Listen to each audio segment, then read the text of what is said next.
I'm sorry that I'm fat.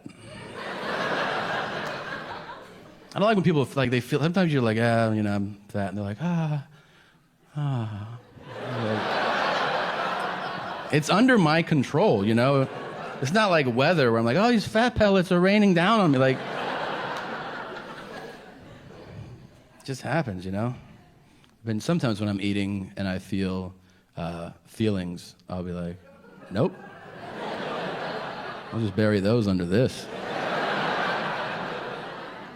This is true. Every time I go out to eat with somebody, at least one person will be like, hey, man, why are you sweating? Like, what's up with that? We're not racing. I'm like, we're not? I thought we were racing. No. The biggest boost to my day, I think, is when I eat myself out of breath. I don't know if you've ever done that before. It's fun when you're eating and then you go, and then you have a chance to think about it. You're like, why did I just stop to take a deep breath? Oh, yeah, my body also needs air. You fat fucking turd.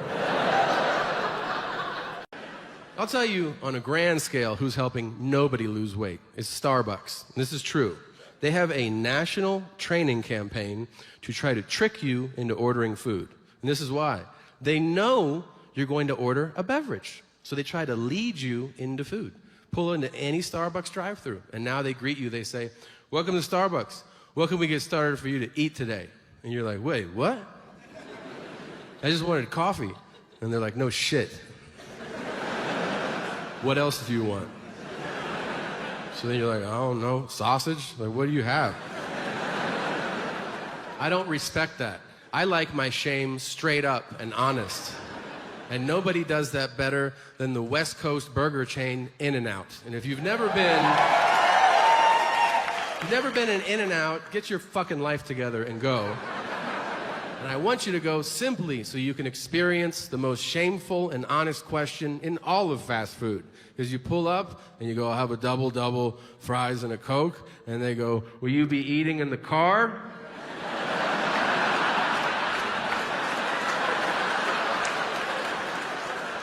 Yeah, I think so. And they go, I bet you will, you fat fucking pile of garbage. Doesn't that question sting? You're like, am I living in my car? Why am I eating in my car? Because if you say no, they give you a bag and they're like, leave with dignity. But if you say yes, it's an open tray and they go, eat out of that, pig. And then it falls in your lap and they go, pick it up. And you're like, and they go, are you going to jerk off when you get home because you're lonely? And you're like, yeah. We're going to give you a free milkshake because you're bumming everybody out. We're fast food workers. You're making us sad. Get the fuck out of here. My doctor comes in. He doesn't say hello. He doesn't say good morning. He just walks in. He points at me, which is super aggressive, to start a conversation with somebody like, hey, man. You're like, hey, what's up, man? And he goes, do you want something for your hair? And I go, what? And he goes, do you want something for your hair?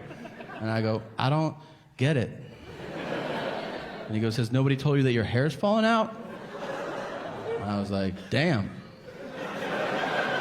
No. And he goes, oh, sorry. All right. Then he pulls my chart out of the slot, super dramatic, so that it makes a fucking noise. He goes, I'm like, and he goes, wow. And I'm like, really? Wow. Is it full-blown AIDS? Like, why is it wow? And he goes, you weigh 245. And I go like, yeah, like I knew that shit. And he goes, you weighed 230 last time you were here. Not exactly what I would call weight loss. And I'm like, are we at a fucking roast or something? Right? Like, what are you doing? Then he says, you're the fattest patient I've seen all day. And I go, it's 9:30 in the morning. And he goes, still. He's like, we ran your blood work. It turns out your muscle enzymes are through the roof. And I go, yeah, man, like, I'm super strong. Like, how's that a problem? And he goes, they're off the charts. I'm like, even better. I'm probably your strongest patient, man. And he goes, I don't think you understand muscle enzymes. And I go, that's true. I don't know what they are. And he goes, well, the only way you could have them this high would be like, A, if you were an Olympic athlete, which clearly, I'm like, dude, what is the deal, man? And he goes, the other way would be if you were a cocaine addict.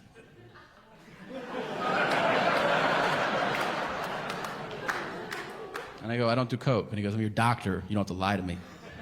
And I go, I'm not lying. And he goes, I can't treat you if you're not going to be honest. And I go, hey, man, aren't cokeheads skinny? Isn't that like part of the deal? And he goes, usually, yeah. The nurse comes in. She takes my chart out of his hands, and she goes, oh, my God. His muscle enzymes are so high. Maybe he runs marathons. And my doctor goes, look at him. So at this point, I go, this was a lot of fun. Thank you for having me today. You ever meet somebody and they're so boring, you feel like they poisoned you? Like, you're talking to them and you're like, I feel like I'm dying right now. And I think you did it. This guy's name is Craig. I met him. I made sure to get it. I was like, I'm going to remember you for the rest of my life, man. I met him at the bank. Is he a bank teller? No. Is he a security guard? Nope. What's his job? I don't know. Whatever they call that guy that stands in the lobby of banks now, where you walk in and you're like, do you work here? And he's like, I think so. That guy? The lobby liaison? Well, I saw him. We made eye contact. I don't know how you work. For me, if we make eye contact during the day, not at night, but during the day, out of human decency, I acknowledge you. So that's what I did. We made eye contact, and I go, how you doing? And he went. And I was like, okay. So then I get to the second set of doors to walk in. And as I reach for that door, I hear, you going to the bank?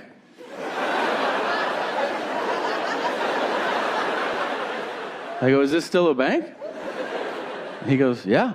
I go, I'd like to. And he goes, go for it. And I was like, okay, thanks. And then I reach back, and he goes, I'm going to Virginia next week. Are you telling me that? He goes, you said, how you doing when you got here. I had to think about it. That's what I'm doing. I go, that's the craziest shit I've ever heard anybody say. And also not how that question works, but all right. And now I reach back, and he goes, yeah, my sister lives there. And I'm like, how long she lived there? Now I'm roped in. He goes, 15 years. And I go, you've never been? And he goes, Now I'm starting to look at him like, hey, man, do you drive to work, or does somebody drop you off? You know what I mean? I think he could. Yeah. I think he could see it in my face, because out of nowhere he goes, I drive. I was like, that's cool, man. That's cool. I drive too. That's crazy. I got to get in here. He goes, yeah, we're going to check out D.C. and we're going to see some monuments. I go, I would love to hear about it, but I have to make a deposit. He goes, well, I'll be here when you walk out. I go, you motherfucker. Fuck that guy, and fuck everybody like him. If you have the audacity to tell people how you're doing when they say, how you doing, that shit is rude and selfish, all right? I'm serious. There are two acceptable answers to how you're doing. Fine and great. And if you're miserable, you say fine. You don't burden people with your real world problems during a courteous exchange. Yeah. I moved recently. Because of you nice folks, I could buy a nice house, and I'm very thankful for that. And yeah. Thank you. I bought a house in a neighborhood, though, that I think is too nice, you know? Like, it kind of reminds me of a store. You ever walk into a store and, like, right away you're like, I should leave, like, when you get there? I feel like whenever they offer you something to drink in a store, that's a sign, you know? Some stores you walk into and they're like, would you like still or sparkling water? And you're like, I left something in the car. I'll be right back. Well, I mean, all my neighbors, they're like investment bankers and partners in legal firms, and then I'm there. Like, do you eat ass, or what do you do, man, you know? And they're like, thanks for buying a house. It's great to have you. Here's what's wild. A current or former United States Senator, I shall not say whom, lives in my neighborhood. Everybody talks about him. I know which house is his. I'd never met him. Now, I'm home from tour, and I decide to start my day with a morning walk, a casual walk. You know, I have some coffee. Let's get the day started. I go for a walk. I walk past his house. He comes outside. I don't say anything, right? But he yells out. He goes, hey, are you the comedian? I go, yeah. He goes, where do you think the term motherfucker comes from? Hello, it's nice to meet you. I go, I don't know. He goes, you think it's from people doing that?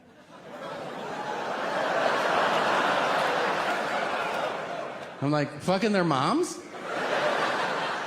And he goes, yeah. I go, I don't know. He goes, how many people do you think do that? I go, more than you want it to be. And he's like, meow.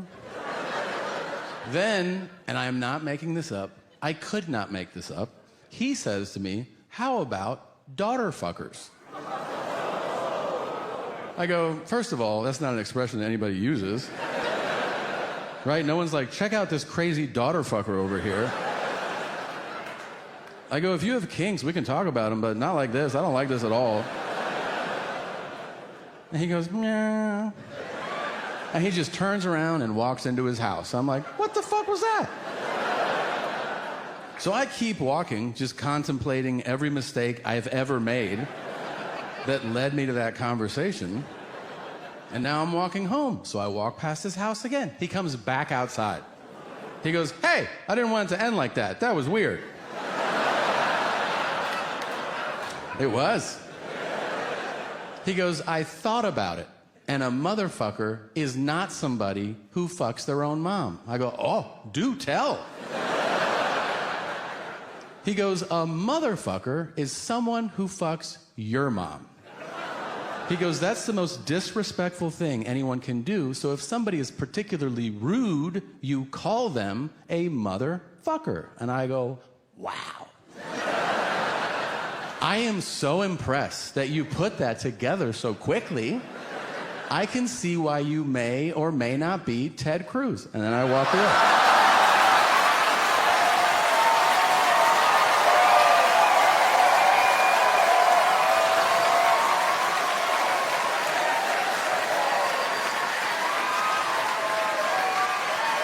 Oops.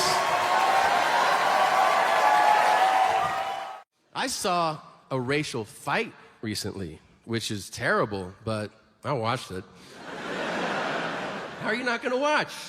You're gonna watch every fight, you know? Fights have that weird quality. Fights are kind of like hand jobs, and that like, you don't really want one, but you're like, well, let's see where it goes, you know? Like, will you give it a kiss? No? All right, so yeah. Had to take a shot. So, I'm in Philadelphia, walking through the park in the middle of the day. Beautiful day in Philly, beautiful park. I'm walking through this park, and as I'm walking through it, I see a white guy, and he yells across the park to a black guy. He calls him a nerd. And when you hear that and you're in public, you're like, oh my God, I'm gonna die. That's your first thought. And then another black guy, I don't know if he lived in the bushes, but he popped out of the bushes. Like, If this is a bush right here, I just saw a black guy go, no. Not in my park, But it's like, no one else saw that guy. Only I was like, oh my God, I see that guy! Like that.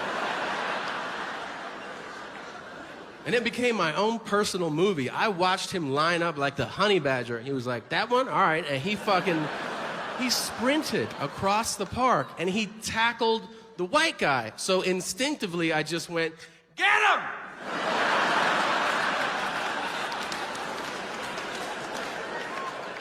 But it took me a second to realize I'm the only other white guy in the park. Yeah, so like 10 black people turned and I went, no! Him. Our him. And they were like, what? And I was like, I'm out. That's what.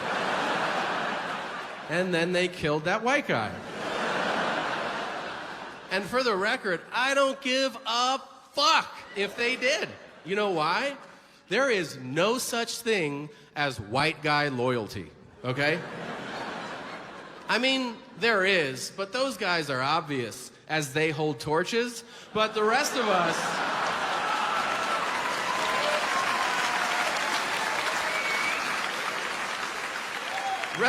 are not having that shit.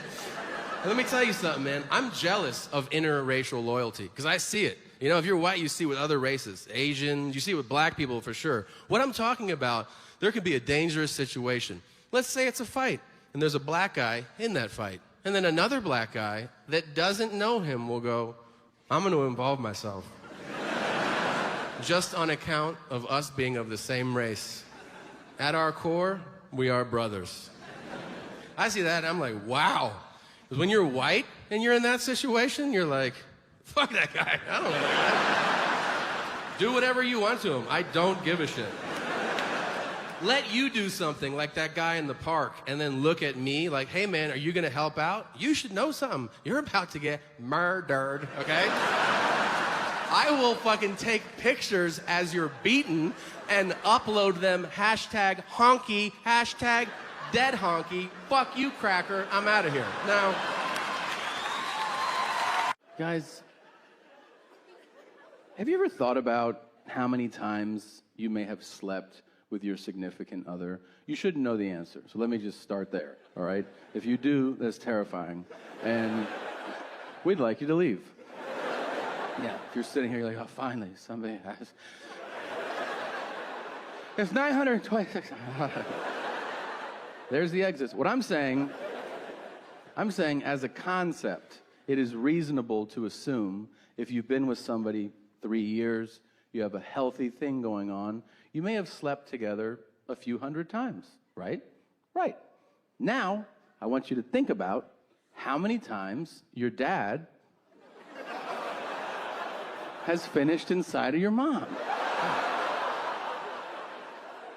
So many times. Tom, why would you say that? Well, basically, I think all of our moms are a bunch of cum dumpsters, you know, but your mom more than my mom. Now, I know, it's a tough image to get out of your head once I've planted it, right? You're like, God damn it, my mom's dripping? Probably, yeah. Soaking wet. Look, your mom has done some nasty shit. Let's talk about it.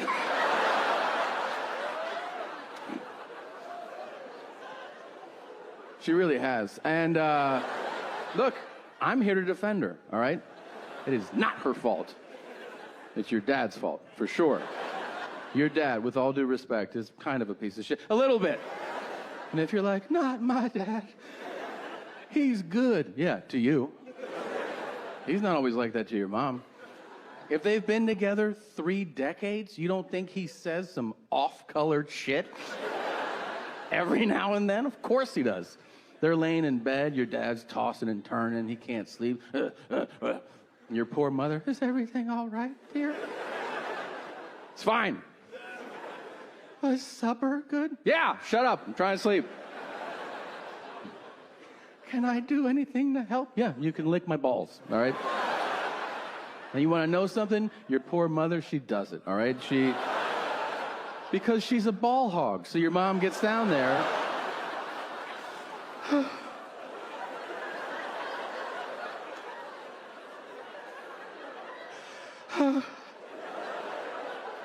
And she goes, I like my life.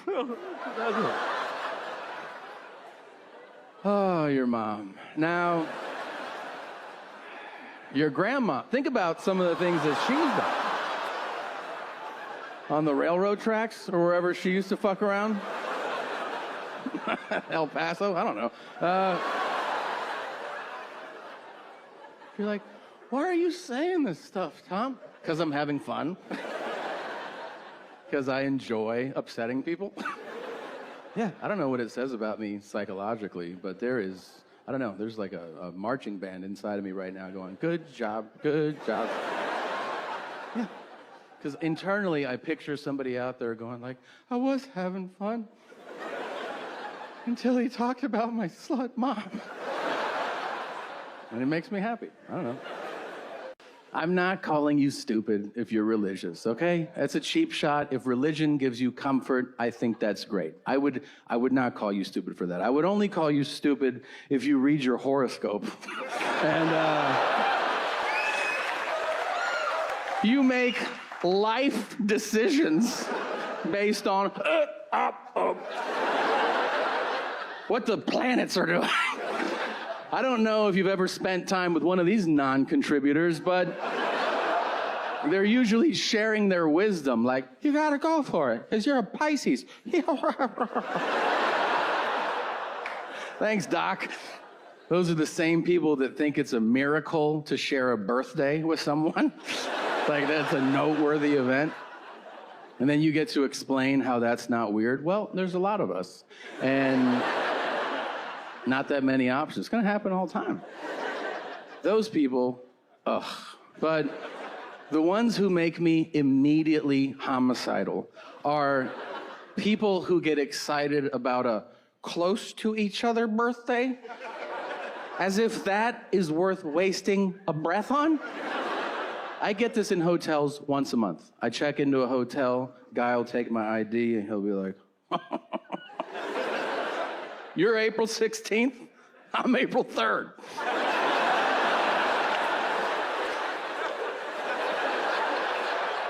I go, hold on a second. You mean to tell me 2 weeks before I was born, you were born?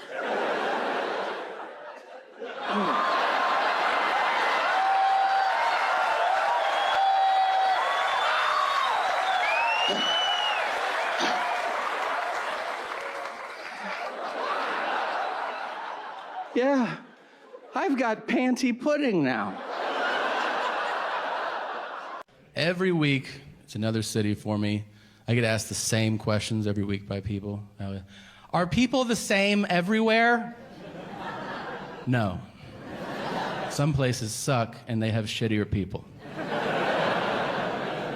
I just gave you a sociology degree. How about that? You like that? Here's one universal truth about people, though. This one is true, and that is that everybody just wants to connect. It doesn't matter where you go or what language you speak. People just want to connect. And you know when you have chemistry with somebody. You know if you're like, I want to hang out with this person, or I want to date this person, or I want to harness this person to the bottom of my big rig and drive them around for a while and bury them 18 miles west of Lake Worth, and when I drive by, I'll get a boner. We all have these thoughts, right? Sometimes there's nothing there, and people try to force a connection. I think that's just rude. I'm checking in a hotel a few weeks ago. The guy comes from behind the counter. He goes, where are you from? I said, Los Angeles. And he goes, yeah, I got family in Denver. And I was like, what a coincidence. And he goes, yeah, they got a furniture store. And I was like, I like to sit on furniture. We're 2 for 2. I have shoes on. Do you have shoes on? Do you like to walk around? Let's fucking party. There's nothing there. Sometimes there's nothing there, and that's okay. You're not supposed to connect with everybody on the planet. That would be absurd. You should embrace that. I've been doing this. You should do this too. Next time you're at a bar or you're just out walking around and somebody goes, "Hey man," you just go, "Nope." I'm all friended up. And if they're like, "I just want to know what time it is," be like, "I only tell my friends what time it is." And I'm going to be completely honest with you. I went to the doctor, and I was like, all right, I'm just going to get a checkup, see what's going on. The honest truth is, I knew it wasn't going to be awesome, okay? I knew the doctor wasn't going to be like, you might be surprised to hear this, but you're perfect. Like, you're a perfect physical specimen, man. I knew that wasn't going to happen, but I didn't expect him to be a dick. Usually they're not. I feel like in my experience, doctors are polite. Almost overly polite, where it's phony and condescending. When they go, "Oh, really interesting story you got there." Doctors do that because you're telling them a story, and doctors don't want to hear a story. Doctors want to hear, "This hurts." Not, "I was over at my friend Charlie's house, and we went to move the ottoman," and I mean, you can use it as a coffee table, or you could use it as an ottoman, it's up to you. And your doctor's like, "I want to blow my fucking brains out right now." I go in there, I sit on the exam table, which is my least favorite table to sit on in the world. It's the only table that in 30 years I've sat on where my feet don't touch the ground. So I feel like a fucking toddler waiting like...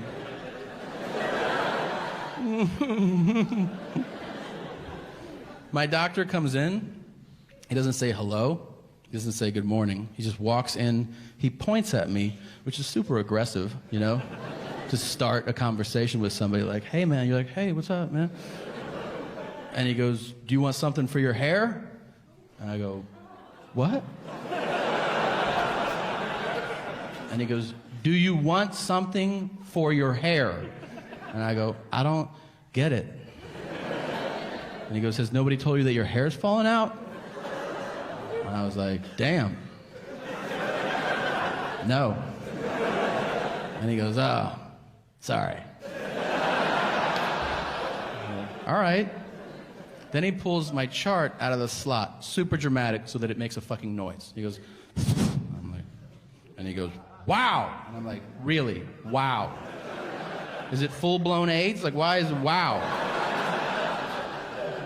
And he goes, "You weigh 245. And I go like, "Yeah, like I knew that shit." And he goes, "You weighed 230 last time you were here. Not exactly what I would call weight loss." And I'm like, "Are we at a fucking roast or something, right? Like, what are you doing?" Then he says, "You know, you're the fattest patient I've seen all day." And I go, "It's 9:30 in the morning." And he goes, "Still." He's like, "You know, we ran your blood work. It turns out your muscle enzymes are through the roof." And I go, "Yeah, man, like, I'm super strong. Like, how is that a problem?" And he goes, "They're off the charts." I'm like, "Even better. I'm probably your strongest patient, man." And he goes, "I don't think you understand muscle enzymes." And I go, "That's true. I don't know what they are." And he goes, "Well, the only way you could have them this high would be like, A, if you were an Olympic athlete," which clearly... You know, I'm like, "Dude, what is the deal, man?" And he goes, "The other way would be if you were a cocaine addict."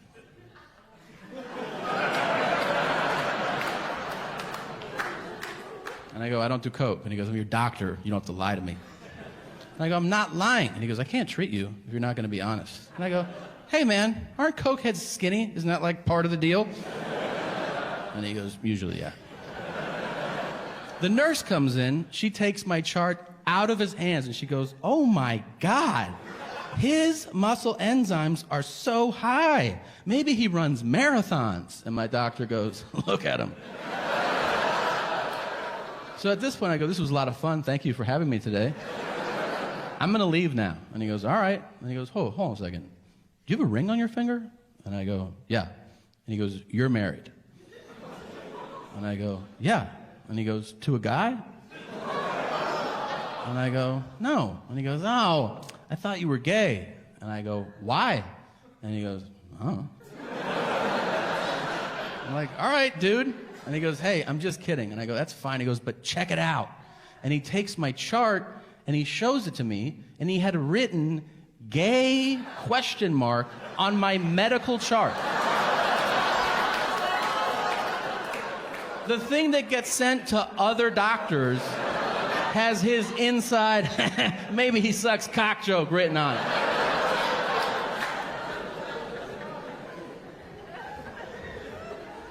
I went home, I told my wife, she's like, oh my God, what are you gonna do? And I was like, what do you mean? She goes, I mean, are you ever gonna go back there? I'm like, are you out of your mind? That's the funniest fucking doctor in the world. Of course I'm going back there. I have like Don Rickles as my primary care physician. It's amazing. I'm faking injuries to go back to this guy. You know you're a piece of shit. I'm like, I know. Bikes! I get like verbal tics, you know? I don't have Tourette's. I wish I did. It looks fun. But I'll just yell shit out. It's like a hook on a catchy song, except it's just stuff that I watch. And then, bikes! I just yell it, you know? Over and over. Only like 2 or 3 million times. But I'm obsessed with the show Scared Straight. If you've never seen it, it's tremendous. Here's what they do. In the show, they take kids, middle school and high school kids that are getting in trouble a lot, and they send them to jail for a day. And the idea is that jail will scare the fuck out of the kid, and then he'll get his life together, hence Scared Straight. It's tremendous. I'm obsessed with one episode. It aired once in 1999. Here's what's great. It aired uncensored, which is bananas. And in this episode, they did not send the kids to jail like they normally do. Instead, they sent them to a maximum security penitentiary. Prison.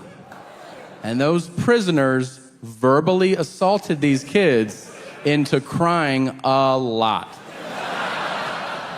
And it's the funniest shit I have ever seen in my life. First of all, don't feel like too bad for these kids are super badass. They're not like spitting spitballs in class and they're fucking stabbing other kids. They're badass kids, okay? And they show up to this thing with attitude. Like they walk in, they're like, what's up? This ain't shit. I run 6th grade. I ain't scared of you, man. Like, can't scare me.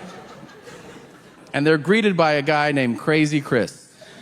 Chris has scars on his face, and the screen freezes, and it says, Chris killed 6 people, and he's doing a double life sentence. Like, this dude is so bad that when he dies and he's reincarnated, that guy's doing life in prison also.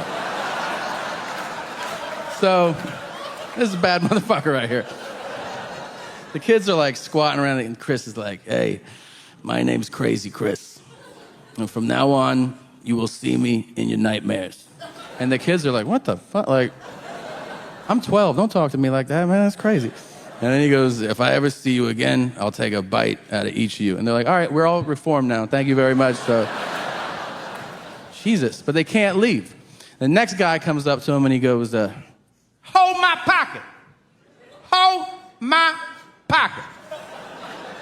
And he makes kids walk around holding the inside of his pocket. You understand? So he walks and then they're like,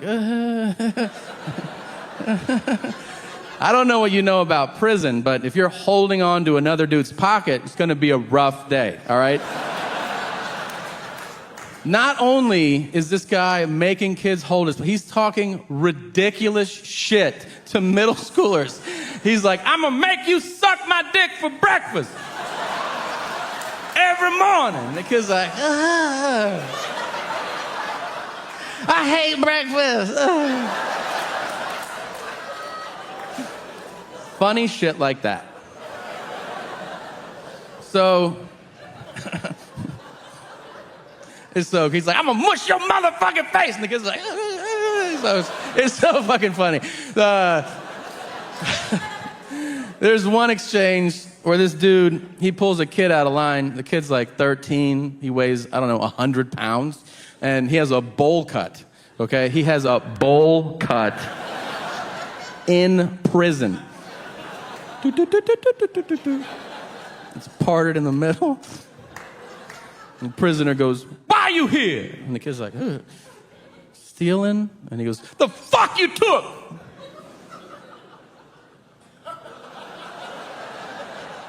And the kid goes, "Bikes?" And he goes, "Bikes!" And that's why I yell bikes all the time.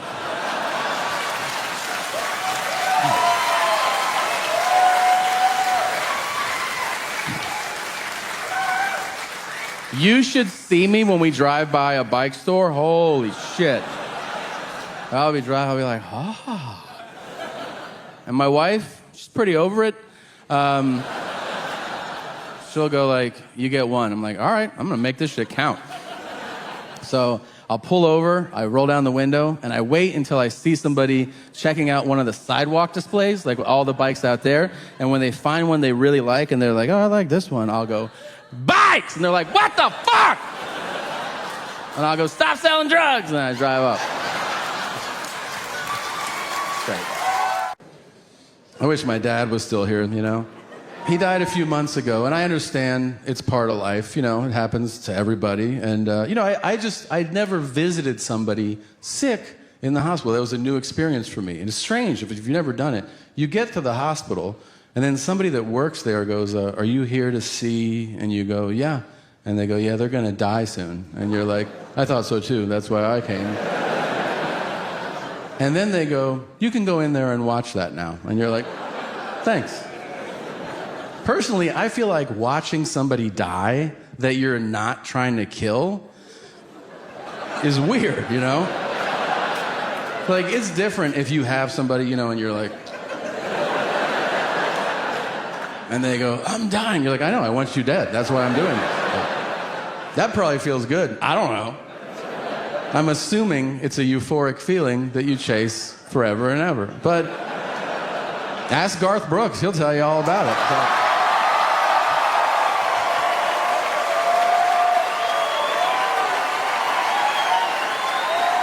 Come on. Where are the bodies, G? Please. Connect the dots. Now, I will tell you this. I did have a great conversation with my father, and I hope if you're ever in that situation, you get it too. We had this great talk, and then he just drops this on me. He goes, "You know what I've never told you?" And I was like, "No. What?" And I was really hoping he was going to say, you know, "There's a treasure buried in the backyard. It's for you." I go, "What have you never told me?" And he goes, "I like a full bush on a lady." And I was like, "What? What?" He goes, "Your mother keeps trimming hers." I go, "Hey, what the fuck, man?" I go, "Why are you telling me this?" And he goes, "Who am I supposed to tell?" I go, "The Lord, you're about to meet him." And that was it. And then he said the N-word, and then he died. It was really sad.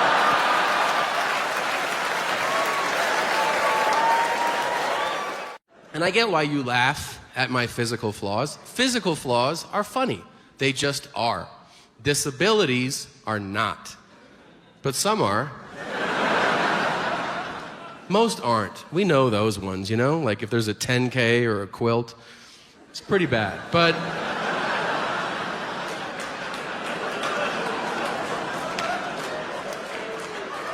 the rest are up for debate. And if you're sitting here and you're like, well, when is it ever funny? Well, luckily for you, I have 3 examples. First, foreign accent syndrome. Some of you know about it, some of you don't. It's real. You can look it up on your way out of here. Some people experience head trauma. Not funny. But they wake up speaking their native language with a foreign accent. Very funny. I defy you to watch interviews with these people and not piss yourself laughing. Do you understand? Like a farmer in Alabama who's normally like, that guy hits his head and is now like, the tractor trailer, it fell. A la mer. That's not funny to you, you piece of shit? Really? The best case ever of foreign accent syndrome happened in the UK. Well, not only was it a British woman who lived her entire life in the UK, she'd never left the town she was born in for 33 years. She was in an accident, and she woke up speaking English, but with a Chinese foreign accent. Did you hear what I just fucking said? Do you now believe in God and his awesome sense of humor? A British lady who her whole life was like, hello, it's a bit of a whiffle, isn't it? Like that. Now says, I have not had my conversation voice over for a year now. First of all, do you know how hard it is to do that impression without squinting? Secondly,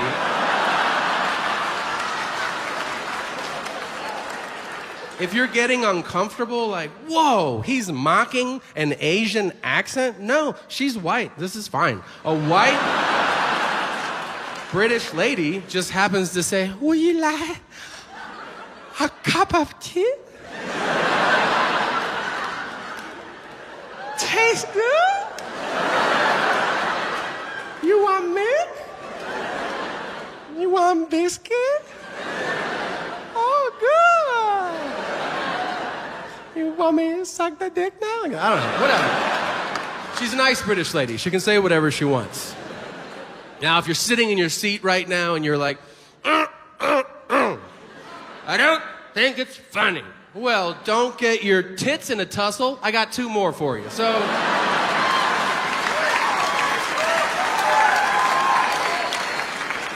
what about persistent genital arousal disorder? That is a fancy way of saying never not coming. These are people that have orgasms every 90 seconds, and they can't have jobs. Why can't they have jobs, Tom? Because they're coming all the time. It's not appropriate for you to be like, can I try on this shirt? And the guy's like, fuck your shirt. I'm gonna wear my old shit. I'm not wearing your fucking shirt. Can you imagine? You're like, oh, we're out of orange juice? Or, oh, just bring water. That's too much sugar. I don't want any more of that. Some people suffer from both of those afflictions. You know that? It's rare, but it happens. Can you imagine that? That like you just walk up to someone, you're like, oh, I'm sorry to hear about your dad passing away. And he's like, that feels good. I made that one up. That's not true. But that was cheap, but that was fun. Now, if you're still not on board with this, how about an old, reliable one? You know, how about Tourette syndrome? Yeah, maybe you've heard of that. If you haven't, let me tell you. When I was in 5th grade, my parents sent me to a new school on a Wednesday. I'll never forget. It was a Catholic school, and on Wednesdays, they had Mass. So picture you're a new student at a new school, you don't know anybody, and the first thing you're doing is you're going to church. So I walk in, and the priest starts the service. He goes, in the name of the Father, and the Son, and the kid in the row in front of me goes, fuck your cunt. And I'm like, Nobody did anything, no one batted an eye. He just goes, Holy Spirit, starts reading from the Bible. This kid goes, lick my balls! Fuck you. I am laughing so goddamn hard. But I know I'm not supposed to laugh. It sounds like I'm having a stroke. I'm 10. I'm like,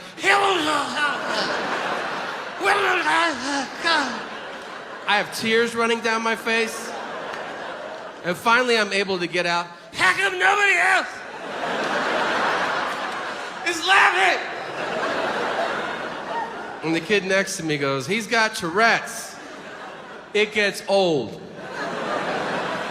3 years I was at that school. That shit never got old. That was the greatest gift God ever bestowed upon me. And I'll tell you this, the greatest day of my life, up until the day my son was born, was the day we had a substitute teacher that year, and they didn't warn her about him. Your imagination is serving you correctly. It was glorious. I watched a 10-year-old boy break a grown woman's spirit. These poor substitutes, they don't know what's going on in your class, you know? She walked in, somehow they didn't tell her, and she's like, read chapter 3. And then his tics would build, meaning they would start small. So he would sit in class and be like,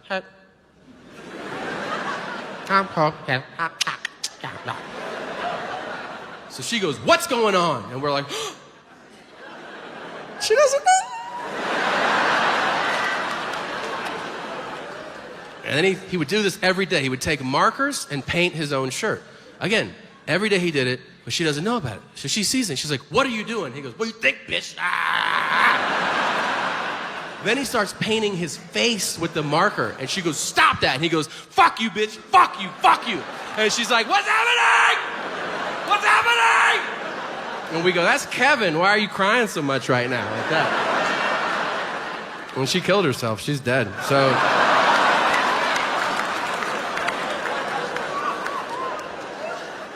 she's out of teaching, but she's fine. So, I think the gayest I ever was in February. That's when I did my shows in Los Angeles, and Brad Pitt came to my show. Look, I do not know what year he was born or how many infants he consumes in a week, but that man is stunning, all right? He came into my dressing room. I couldn't make eye contact. Do you understand? Like, I was like, hey, what's up, man? How you doing? He goes, look at me. I was like, no. He goes, come on. I said, shut up.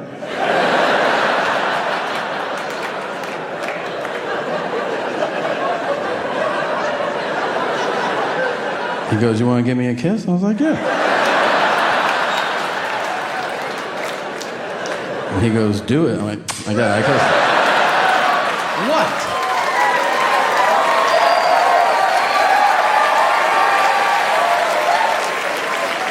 It wasn't gay.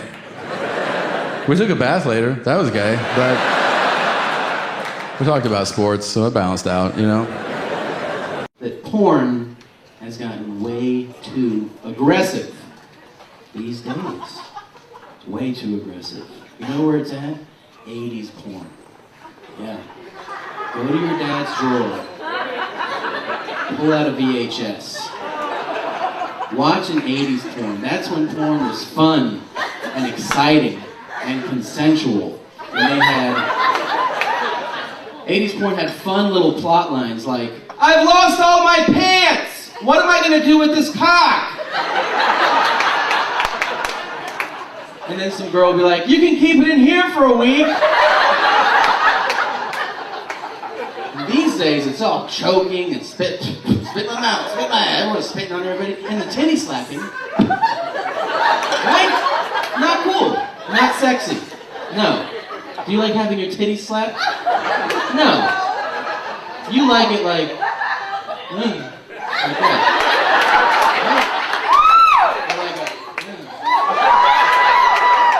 Or even like if it's from behind, like a...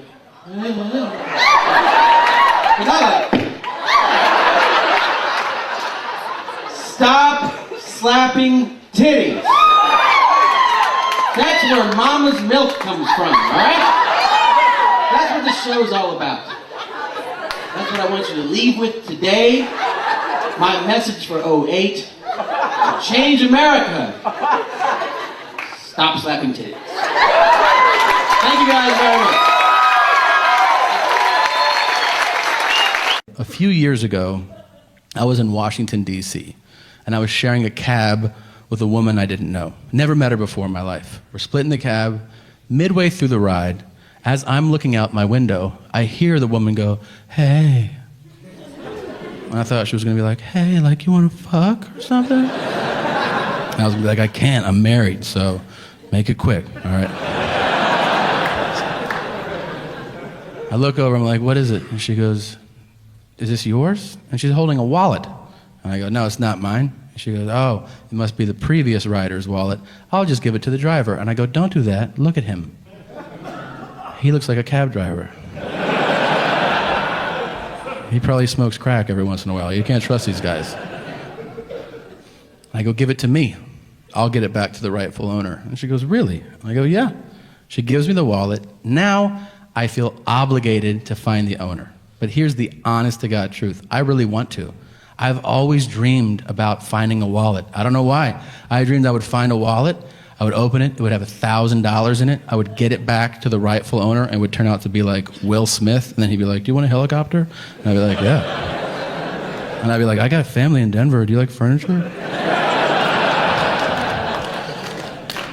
So I open this wallet. It has $2, a grocery store rewards card, and a community college ID. So I have found not Will Smith's wallet. But I still try to do the right thing. I call the grocery store, I explain the situation, and I go, can you help me out? And they go, no. We're a grocery store. We don't track people down. Eggs are on sale. Go fuck yourself. And I was like, cool, thank you for your help. Then I call the community college, and I speak to literally every department in the community college for 4.5 hours. Before I finally get a contact number, I call the number, and a man answers the phone who I can only imagine has never used a phone before. Because he actually answers the phone with a noise. So just to break this shit down, I don't know if you've ever used a phone before, but usually when you call someone and they pick it up, they say, hello? That's fucking it. That's what people say when they answer the phone. Maybe if they're in a bad mood, what? Those are the two options. This man answers the phone, picks it up, and he goes, And I go, hello? And he goes, And I go, I'm gonna talk, and then you talk. And he goes, yeah. Like it was the first time someone explained to him how fucking phone calls work. Up until that point, he was just like, that made a noise, I'm gonna make a noise too. So I go, hey, I found this wallet. I was given your number. I'm trying to return the wallet. And he says, it's probably my son's wallet. He's always losing shit because he's a piece of shit. That's the first thing. I don't even know how to respond. I'm like, I go, well, can I give him his shit back? He goes, he's a real asshole. And I go, we're talking about your son right now? And he goes, yeah, I don't think he's going to amount to anything. And I go, Jesus Christ.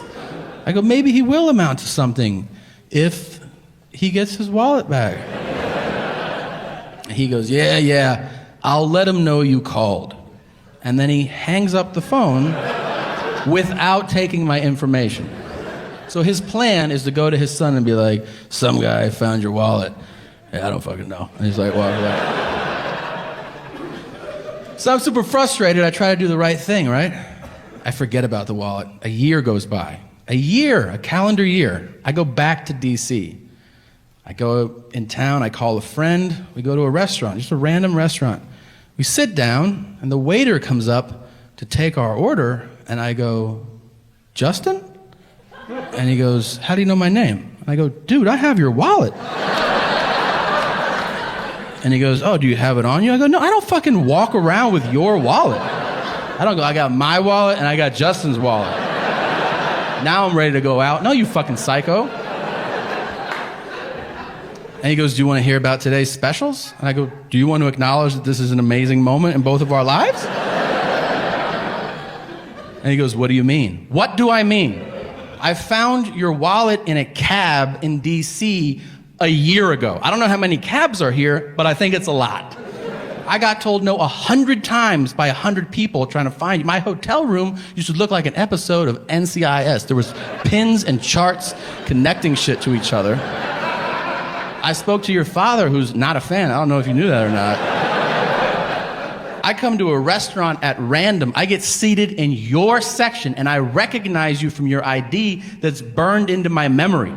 You don't think that's fucking amazing? And he goes, we have a prime rib special. We also have a penne pasta. I can't eat. I'm like, what the fuck? he comes by, I go, look, I don't want to make a big thing here, but I do remember that I have your wallet in my bag in my hotel room. If you want to come by, I will give you your wallet. And he goes, okay. I go back to the hotel, I hear a knock at the door, and now I'm expecting him to lose his shit. I think the situation merits freaking the fuck out. I think he was playing it cool, and now he's gonna be like, I didn't want to say this earlier, we should open a surf shop in Maui together. You know, or like, this is my newborn son, I want you to have him, like that shit.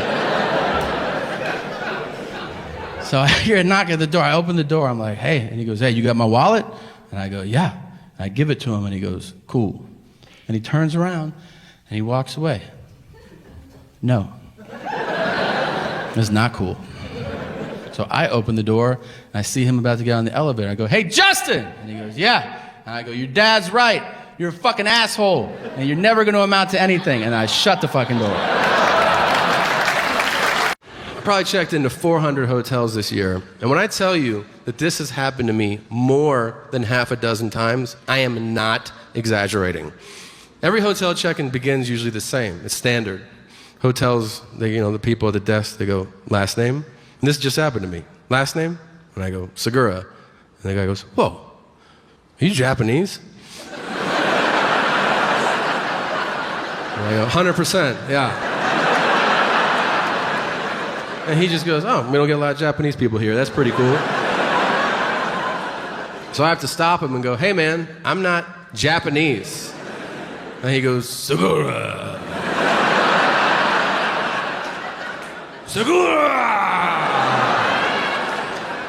Sounds Japanese. I go, that's because you're saying it Japanese.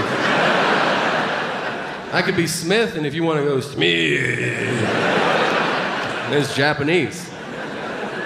He goes, well, what are you? Which is fucking rude. Can I just say it's never important to ask that question? What are you? It's never important to ask that. It's sometimes important, but not a lot. When is it important? Sushi chef, accountant, 100-meter dash. Outside of that, sometimes it matters. So I tell him, I go, Segura is Spanish. And he goes, that's weird. You look white. And I go, I am white. And he goes, but you're Spanish? And I go, correct. He goes, do you speak Spanish? I said, yes. He goes, so you're Mexican? And I go, no. And he goes, I don't know what's going on. I said, what's going on is you failed fucking social studies. And you're not too good at geography either. And then I see his head drop, like he feels bad. I'm like, look, man, you understand there's white people in Mexico. You know that part. And he goes, no, I don't. I said, there's white people there, there's black people there, there's even Asian people there. And if you really want to shit your pants, those Asian people, they speak Spanish too. You don't expect it, but they're like, dim sum, muy rico, si lo quiero probar, si no lo quiero probar, concha tu madre, nadie te quiere, anda la mierda. They are Asian, and they speak Spanish. My friend, I can hear her audibly say, I can't believe I'm thinking that. And I go, thinking what? And she goes, oh, nothing. And I go, what is it? She goes, it's embarrassing. And I go, well, just tell me. She goes, if I tell you, you'll make fun of me. And I go, I always make fun of you. Just say it. And she goes, no, it's just something, I want to keep inside. I go, but you said you want to do it, so just say it, and then you can make it happen. She goes, I don't want to. I go, listen, if you don't put it out in the universe, it'll never happen. You got to say it. What is it? And she goes, okay, I want to blow somebody in the Wu-Tang Clan.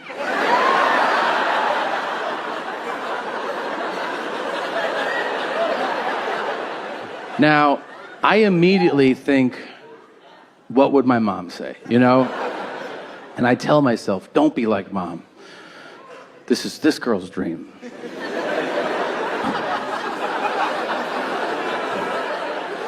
So I look her dead in her eyes, and I go, you should try.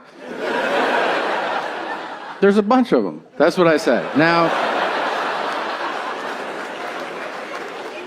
3 months later, she got on their tour bus, and she told them, and guess what? They all accepted. If you are not familiar, there are 9 guys in the Wu-Tang Clan. 9. So many guys. That's so many. Can we park for a moment at how many dicks 9 is? I don't even understand how anyone's sitting in their seat right now. There's people out here like, what else you got? Are you shitting me? That's not a lot. Close your eyes and picture 9 dicks.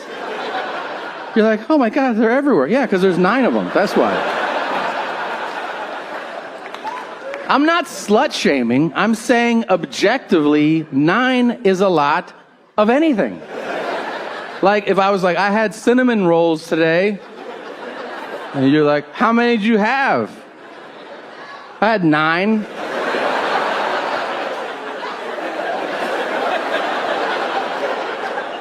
You want me to take you to the emergency room, or you're gonna lose a foot by the morning? We should go. 9 dicks? Are you fucking shitting me? Some of you, it took you 15 years to get to 9 dicks. This was a Thursday for this young lady.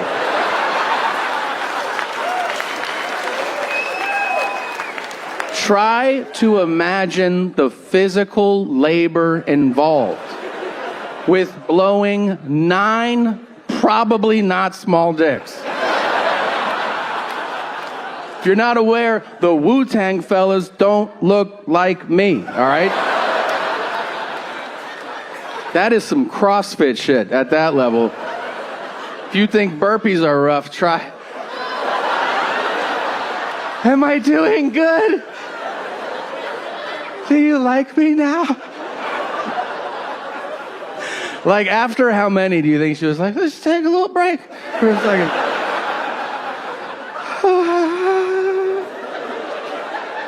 What the fuck am I doing? Why are they so mean about it? How many is that? 4? 5? Am I done? And they're like, no, you're not done. You got RZA, Ray, Ghost, Matt. No, you're not done.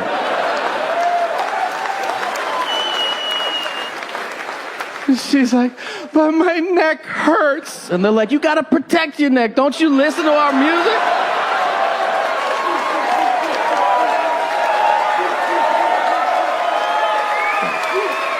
Yes, yes. That is a top shelf Wu-Tang blowjob joke. Now, she was a real animal, you know. I asked her one time, I was like, if you could go back to that day and do anything differently, what would you have done? And she said, I'd have skipped lunch. So